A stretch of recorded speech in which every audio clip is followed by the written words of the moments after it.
Be be Amna بڑے پیار سے پالنے لگی۔ اپنے معصوم فرزند کا چمکتا ہوا چہرہ دیکھ کر وہ شوہر کی موت کا غم بھول گئی۔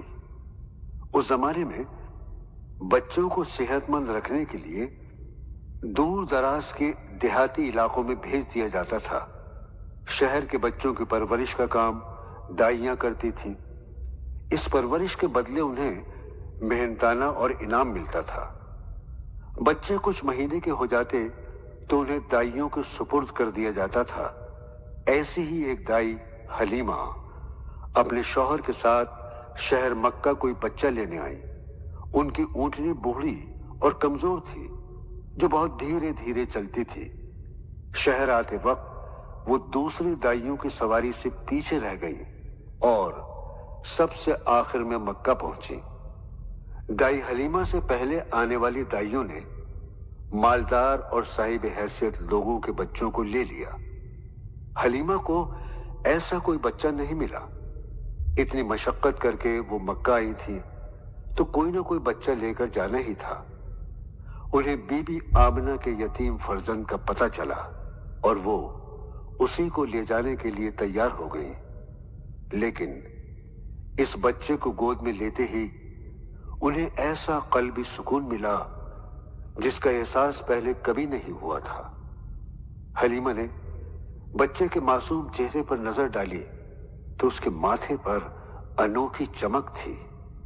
انہوں نے معصوم بچے کو سینے سے لگا لیا اور اونٹنی پر سوار ہو کر واپس صحرا کی طرف موڑیں۔ وہ یہ دیکھ کر حیران رہ گئیں کہ ان کی اونٹنی دیگر اونٹوں سے زیادہ تیز دوڑ رہی تھی۔ لگتا تھا اس کی جوانی اور قوت لوٹ آئی ہے۔ دائی حلیمہ محمد صلی اللہ تعالی علیہ وسلم کو لے کر گھر پہنچی۔ ان کے ہم عمر ان کا بیٹا تھا۔ جب دونوں بچوں کو دودھ پلاتی تو انہیں کبھی دودھ کی کمی نہیں ہوتی تھی۔ یہی حال ان کی بکریوں کا تھا، وہ بھی خوب دودھ دینے لگیں۔ دائی حلیمہ اور ان کے شوہر بہت خوش تھے۔ یہ معصوم بچہ ان کے لیے خوش قسمتی کا وعید لے کر آیا تھا۔ اس کے آنے سے گھر میں برکت آ گئی۔ وہ بڑے پیار سے محمد صلی اللہ تعالی علیہ وسلم کی پرورش کرنے لگیں۔ آپ بچپن ہی سے بہت شریف اور نیک طبیعت تھے۔ نہ تو کبھی کسی چیز کے لیے ضد کرتے اور نہ ہی بلا وجہ رو کر دائی حلیمہ کو پریشان کرتے۔ جب تھوڑے بڑے ہوئے اور سمجھ آنے لگی تو دائی حلیمہ کے کاموں میں ہاتھ بٹانے لگے۔ وہ دائی حلیمہ کے بچوں کے ساتھ کھیلتے اور جو بھی کھانے کو ملتا وہ اپنے دودھ شریک بھائی بہنوں کے لیے چھوڑ دیتے۔ آپ کی شرافت اور بھولاپن دیکھ کر سبھی آپ کی تعریف کرتے۔ جب آپ 5 سال یا 6 سال کے ہوئے تو دائی حلیمہ آپ کو والدہ محترمہ آمنہ کے پاس لے آئی۔ والدہ نے اپنے فرزند کو سینے سے لگا لیا، ماتھا چوما اور اپنی ممتا کو سیراب کیا۔ وہ آپ کو لے کر اپنے ننیحال شہر مدینہ تشریف لے گئیں۔ ننھے محمد وہاں ننیحال کے سبھی لوگوں سے ملے اور سبھی نے انہیں بہت پسند کیا۔ کچھ مہینے مدینے میں گزار کر وہ مکہ کے لیے روانہ ہوئی۔ راستے میں بیمار ہو کر انتقال کر گئیں۔ ننھے محمد والدہ کی ممتا اور پیار سے بھی محروم ہو گئے، بہت غمگین ہوئے۔ آپ اپنی والدہ کے اکلوتے فرزند اور آنکھ کا تارا تھے۔ وہ آپ کو بے انتہا پیار کرتی اور آپ کو دیکھ کر اپنے سبھی غم بھول جاتی۔ ان کی باندی ننھے محمد کو لے کر مکہ آئی اور آپ کو جناب عبد المطلب کے حوالے کر دیا۔ بہو کے انتقال کی خبر سن کر جناب عبد المطلب بے انتہا رنجیدہ ہوئے اور محمد کو سینے سے لگا کر بہت روئے۔ انہیں فکر اس بات کی تھی کہ اس معصوم کی پرورش وہ کیسے کریں گے۔ یہ پیارا بچہ تو والد کی شفقت اور والدہ کی ممتا اور لاڈ پیار سے محروم ہو گیا ہے۔ جناب عبد المطلب آپ کو بہت پیار کرتے تھے۔ وہ کبھی بھی ننھے محمد کو اپنی نظروں سے دور نہیں ہونے دیتے اور آپ کی ہر ضرورت کا خیال کرتے۔ وقت گزرنے کے ساتھ ساتھ والدہ کی جدائی کا غم کم ہوتا گیا۔ آپ انتہائی شریف النفس اور سیدھے سادے تھے۔ بوڑھے دادا کو کبھی بھی پریشان نہیں کیا۔ 2 سال بعد ہی دادا عبد المطلب بھی اللہ کو پیارے ہو گئے، لیکن انتقال سے پہلے محمد کو اپنے بیٹے جناب ابو طالب کے سپرد کر گئے۔ ابو طالب اور ان کی بیگم فاطمہ نے اپنے بچوں کی طرح بھتیجے محمد کی پرورش کی۔ ابو طالب انہیں کبھی اپنی آنکھوں سے دور نہیں ہونے دیتے تھے۔ محمد بھی اپنے چچا سے بے انتہا محبت کرتے تھے۔ آپ کی عمر 11-12 سال تھی کہ ابو طالب کو ملک شام تجارت کے لیے جانا پڑا۔ جب ابو طالب سفر کے لیے روانہ ہوئے تو محمد صلی اللہ تعالی علیہ وسلم نے ان کا کرتا پکڑ لیا اور ساتھ چلنے کی درخواست کی۔ اپنے معصوم بھتیجے کی آنکھوں میں اس قدر پیار دیکھ کر ان کا دل بھر آیا۔ وہ مسکرائے اور محمد کو اپنے ساتھ اونٹ پر بٹھا لیا۔ دن رات ریگستان پار کرتا ہوا یہ قافلہ ملک شام کے باہر ایک بستی میں جا کر ٹھہرا۔ وہاں تھوڑے سے مکان اور ایک خانقاہ تھی جہاں عیسائی راہب یعنی سنیاسی رہتے تھے۔ وہ دن رات اللہ کی عبادت میں مشغول رہتے۔ ابو طالب اور ان کے ساتھی آرام کرنے کے لیے یہاں رکے تھے۔ اونٹوں پر سے سامان اتارا اور اپنے کھانے پینے کا انتظام کرنے لگے۔ اس قافلے میں شامل لوگوں کو خانقاہ میں رہنے والا ایک راہب بغیرہ بہت غور سے دیکھ رہا تھا۔ اس کی توجہ کا مرکز قافلے میں شامل وہ معصوم بچہ تھا جس کے چہرے پر چمک تھی اور 11 سال کی عمر میں بھی سنجیدہ تھا۔ وہ ہر چیز کا بغور مشاہدہ کر رہا تھا۔ بغیرہ نے محمد صلی اللہ تعالی علیہ وسلم کے چچا جناب ابو طالب کے پاس جا کر ان سے پوچھا، یہ بچہ کون ہے؟ انہوں نے بتایا کہ میرا بھتیجا ہے، میرے بھائی اور بھابھی انتقال کر چکے ہیں، اب میں ہی اس کی پرورش کر رہا ہوں۔ راہب نے محمد کی طرف دیکھتے ہوئے ابو طالب سے کہا، تمہارا بھتیجا اور لوگوں سے مختلف ہے۔ میں نے دیکھا کہ جب تمہارا قافلہ یہاں پہنچا تو آسمان پر بادل کا ایک ٹکڑا اس پر سایہ کیے ہوئے تھا۔ پہاڑ اور درخت اس کے سامنے جھکتے محسوس ہوئے۔ بڑا ہو کر یہ بچہ تمہاری قوم میں ممتاز ہوگا، اس کی حفاظت کرنا۔ راہب کی بات سن کر ابو طالب نے محمد کو ہمیشہ اپنے ساتھ رکھا اور انہیں کسی قسم کی کوئی تکلیف نہ ہونے دی۔ محمد صلی اللہ تعالی علیہ وسلم اپنے چچا کے کاموں میں ہاتھ بٹانے لگے۔ انہیں اس بات کا احساس تھا کہ ان کے چچا کی آمدنی زیادہ نہیں تھی اور خاندان بڑا تھا، اس لیے وہ بکریاں چراتے، کھجور کے باغوں میں کام کرتے اور اس کام کے عوض جو پیسے ملتے وہ چچا کے ہاتھ میں لا کر رکھ دیتے۔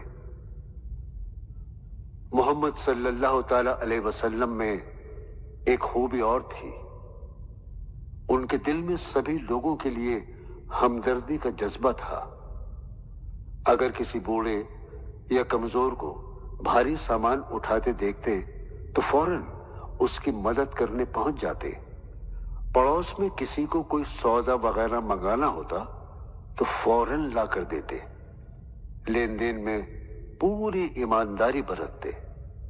آپ نہ تو کبھی کسی سے ناراض ہوتے، نہ ہی کسی کو ڈانٹتے ڈپٹتے۔ اگر کوئی شہر سے باہر جاتے وقت اپنا کوئی سامان آپ کے پاس رکھوا دیتا تو پوری دیانتداری سے اس کا سامان اس کو واپس لوٹا دیتے۔ آپ نے کبھی بھی برے لوگوں کا ساتھ نہیں لیا۔ آپ کی دوستی ایک نوجوان ابو بکر سے ہو گئی تھی، جو آپ کی طرح ایماندار اور نرم دل تھے۔ محمد صلی اللہ تعالی علیہ وسلم کی انہی خوبیوں کو دیکھ کر مکہ والے آپ کی عزت کرنے لگے۔ وہ آپ کو الصادق الامین یعنی سچا اور امانت کو سنبھال کر رکھنے والا کہنے لگے۔ ایک دن کعبے کی دیواریں سیلاب آنے سے گر گئیں۔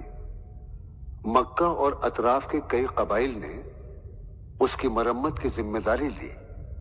جب حجر اسود نصب کرنے کا وقت آیا تو ہر قبیلے کے سردار نے اپنے ہاتھ سے اسے نصب کرنے کی خواہش ظاہر کی۔ ہر کسی کی یہی خواہش تھی کہ وہ حجر اسود کو خود نصب کرے۔ اس معاملے پر بحث شروع ہو گئی اور بحث ٹکراؤ میں بدل گئی۔ تلواریں نکل آئیں۔ تبھی کسی سمجھدار شخص نے رائے دی کہ اس طرح لڑنے سے کوئی فائدہ نہیں، بیکار میں خون خرابہ ہوگا۔ ہم کیوں نہ ایسا کریں کہ کل صبح جو شخص سب سے پہلے خانہ کعبہ کے پاس سے گزرے اس سے مشورہ کر لیا جائے کہ حجر اسود کون نصب کرے گا۔ یہ تجویز سبھی کو پسند آئی اور الگ صبح اکٹھے ہو کر انتظار کرنے لگے۔ دور سے کوئی شخص ادھر آتا نظر آیا۔ سبھی کی نظریں اس پر گڑ گئیں۔ جب وہ شخص قریب آیا تو لوگ خوشی سے چیخ اٹھے، ارے یہ تو اپنے الصادق الامین ہیں۔ سبھی محمد صلی اللہ تعالی علیہ وسلم کے آس پاس اکٹھے ہو گئے اور آپ کو حجر اسود نصب کرنے کا معاملہ بتایا۔ آپ نے اس مقام کا جائزہ لیا اور سوچنے لگے۔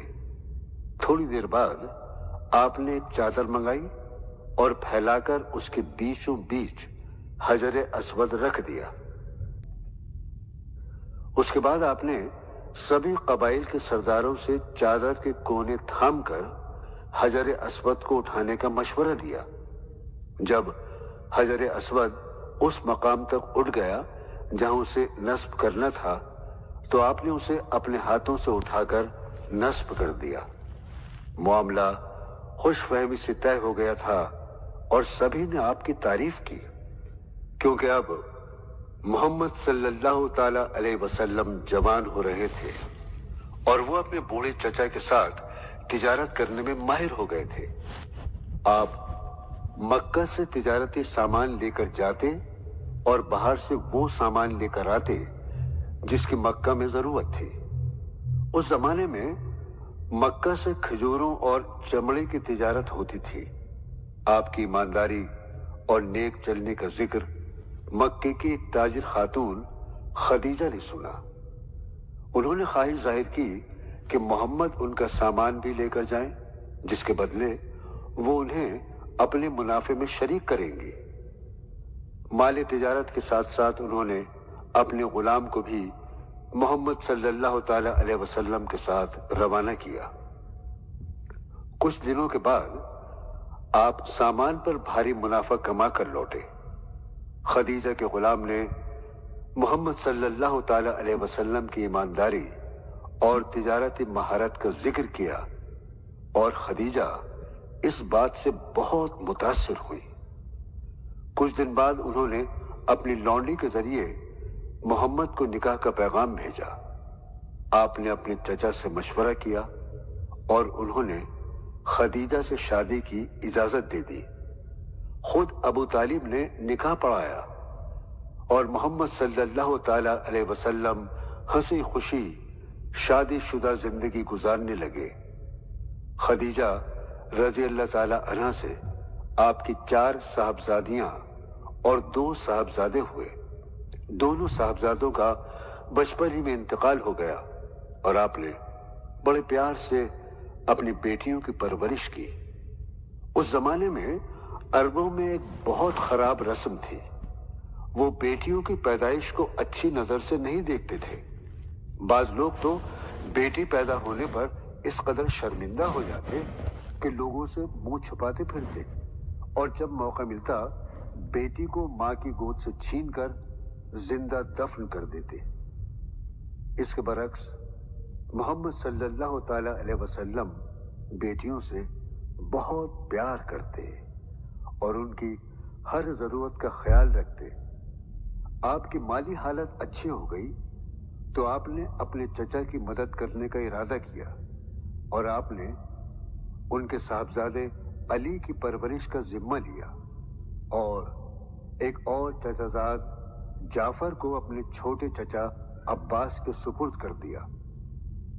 محمد صلی اللہ تعالی علیہ وسلم نے جس ماحول میں آنکھ کھولی تھی اس زمانے میں عرب جہالت اور شرک میں مبتلا تھے۔ ان میں شراب نوشی، جوئے بازی، سود خوری، لوٹ مار، بددیانتی اور عورتوں کو حقیر سمجھنے جیسی برائیاں موجود تھیں۔ حالانکہ اہل مکہ پیغمبر حضرت اسماعیل کی اولاد میں سے تھے، اس کے باوجود وہ ایک اللہ کی عبادت چھوڑ کر بت پرستی اور شیطانوں کی پوجا میں مبتلا تھے۔ انہوں نے خانہ کعبہ میں لات اور عزا نام کے بت سجا دیے تھے۔ ہر قبیلے کا اپنا دیوتا تھا۔ وہ کعبہ میں آ کر عبادت کے نام پر عجیب و غریب حرکتیں کرتے۔ وہ دیوتاؤں کے نام پر جانوروں کی قربانی کرتے، چڑھاوے چڑھاتے اور سجدے کرتے۔ عرب قبائل میں ایک بار کسی بات پر جھگڑا ہو جاتا تو لڑائی سالوں سال چلتی رہتی۔ بعض دفعہ تو کنویں پر پہلے اونٹ کو پانی پلانے پر لڑائی ہو جاتی اور اس قدر خون خرابہ ہوتا کہ منٹوں میں درجنوں افراد قتل کر دیے جاتے، عورتیں بیوہ ہو جاتی اور بچے یتیم ہو جاتے۔ یہ سارے حالات دیکھ کر محمد صلی اللہ تعالی علیہ وسلم کا دل دکھتا۔ وہ سوچتے کہ عربوں سے ان غلط رسوم اور جہالت کو کیسے دور کیا جائے۔ وہ ہمیشہ ایسے سماج کا تصور کرتے جس میں سبھی ایک دوسرے سے محبت کرنے والے، ایک دوسرے کا خیال رکھنے والے، نیک اور رحم دل ہوں۔ جب بھی انہیں انسانوں میں عدم مساوات، لڑائی جھگڑے اور بے انصافی کا خیال آتا تو ان کا دل بے چین ہو جاتا اور وہ ان برائیوں کو ختم کرنے کی ترکیبیں سوچتے۔ خدیجہ رضی اللہ تعالی عنہا سے شادی کے بعد آپ کی مالی حالت اچھی ہو گئی تو آپ کو عربوں کے حالات پر غور و خوض کا زیادہ وقت مل گیا۔ آپ مکہ کے باہر ایک پہاڑ پر بنے غار میں پانی اور کھانا لے کر چلے جاتے۔ وہاں گھنٹوں انسانیت کے خراب ہوتے حالات پر غور کرتے۔ آپ کی عمر 40 سال ہو گئی تو آپ کو اللہ تعالیٰ کی جانب سے خوابوں کا سلسلہ شروع ہوا۔ آپ کو بہت اچھے اچھے خواب دکھتے۔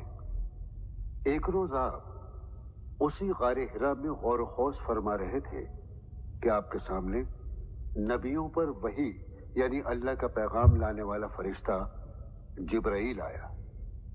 آپ نے اس سے پہلے کبھی فرشتہ نہیں دیکھا تھا۔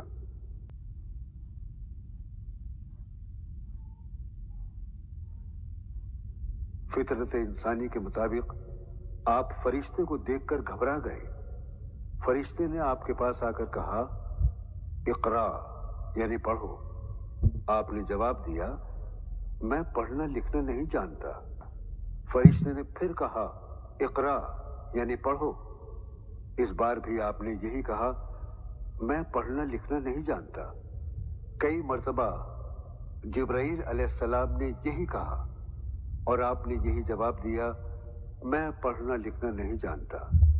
جبرائیل علیہ السلام قریب آئے اور آپ نے آپ کا سینہ اپنے سینے سے لگا کر بھینچا۔ آپ صلی اللہ تعالی علیہ وسلم کو اپنی پسلیاں دبتی ہوئی اور سانس گھٹتا ہوا محسوس ہوا۔ آپ گھبرا گئے اور غار سے تیز تیز قدموں سے چلتے ہوئے گھر آ گئے۔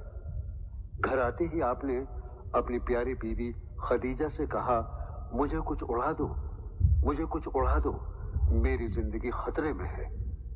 خدیجہ رضی اللہ تعالی عنہا نے آپ کو کمبل دیتے ہوئے کہا، اللہ کی قسم آپ کو کوئی نقصان نہیں پہنچا سکتا کیونکہ آپ کمزوروں کا خیال رکھتے ہیں اور رشتہ داروں کے حقوق ادا کرتے ہیں۔ آپ کمبل لپیٹ کر لیٹے رہے۔ جب آپ کی حالت کچھ درست ہوئی تو خدیجہ آپ کو اپنے چچا زاد ورقہ بن نوفل کے پاس لے گئی جو عیسائی تھے اور حضرت عیسیٰ علیہ السلام پر نازل ہونے والی آسمانی کتاب انجیل کے عالم تھے۔ محمد صلی اللہ تعالی علیہ وسلم نے انہیں غار میں پیش آنے والا واقعہ سنایا۔ ورقہ نے آپ کو بتایا کہ آپ کے پاس جو مخلوق آئی تھی وہ نبیوں تک اللہ کا پیغام لانے والا فرشتہ جبرائیل ہے۔ آپ اپنی قوم کی اصلاح کے لیے نبی بنا کر بھیجے گئے ہیں، لیکن قوم آپ کی مخالفت کرے گی اور آپ کو شہر سے نکال دے گی۔ کاش میں صحت مند اور جوان ہوتا تو آپ کی مدد کرتا۔ یہ بات سن کر محمد صلی اللہ تعالی علیہ وسلم کو تعجب ہوا کہ قوم انہیں شہر سے نکال دے گی۔ کچھ عرصے بعد دوبارہ وحی کا سلسلہ شروع ہوا۔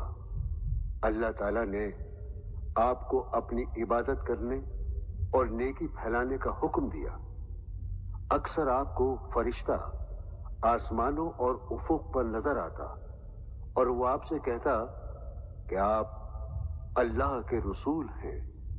آپ کی نبوت کا سن کر سب سے پہلے آپ کی اہلیہ حضرت خدیجہ ایمان لائیں۔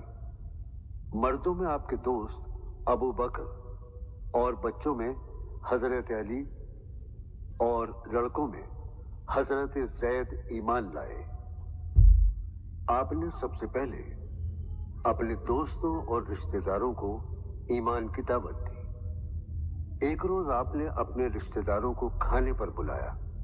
کھانے کے بعد آپ نے ایک اللہ کی عبادت اور شرک و گناہوں کے بارے میں بتایا۔ آپ کے رشتہ داروں کے لیے یہ باتیں بالکل نئی تھیں۔ سب خاموش رہے، کسی نے آپ پر ایمان لانے کی بات نہیں کی۔